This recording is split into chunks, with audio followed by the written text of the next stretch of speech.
Good morning sa mapagpalang araw sa inyong lahat dyan mga amigo mga amiga. So today meron lang akong gagawin na short video. So today ipapakita ko sa inyo itong daan na ito. Alam ko kung taga-Tagum ka at dumadaan ka dito, alam mo kung saan ito banda o asa ni Dapita diriya sa Tagum City. So paki-comment daw below kung kabalo ka kung asa ni Dapita o kung saan dalana na gina-shortcutan sa kasagaran na muagi padulong sa Manga Road o Manga High School. So ayan po yung sa may unahan, no, sa may kanto. Diyan tayo liliko sa may left side. So sa daan na ito, alam ko kung taga-Tagum ka, kabalo jud ka kung asa ni Dapita, di ba?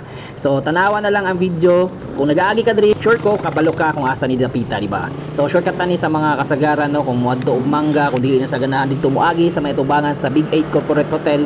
So dati gamay ra nag-aagi diri, no. Karon ubay-ubay na jud na nag-aagi diri. Pasensya day, no, sa uban na wala ganahi sa ko ang mga ingani na content, no. So sa ingani na content manggod nipatok siya sa mga tao, labaw na sa mga taga-Tagum, no, kay mga curious sila ba kung asa ni dalana, kung nag-aagi na ba sila diri, kung swito ba sila asa ni Dapita. So pasensya jud, no, sa mga wala kauyon sa ingani ng mga vlogs na ako, no. Kung gusto jud mo mga tarong-tarong na mga content, no, kanang mga vlogs na ako, so paki-visit na lang sa akong YouTube channel kay daghan ko dito mga videos na naamoy makita na basiganahan day mo, interesado mo tan-aw sa akong mga vlogs. Kung syempre kung wala pa ka naka-subscribe, paki-subscribe na lang pod sa akong YouTube channel, no, og diri apod paki-follow na lang pod ko sa akong Facebook page. Pero okay lang man pod kung dili mo mo-follow o dili pod mo mo-subscribe kay dili man nato ma-please ang tanan na magustuhan na nga to ang mga content. So maura to, daghang salamat sa pagtan-aw. Ang pinta kanunay para walay lumping. Ride safe always mga amigo mga amiga. Yeah.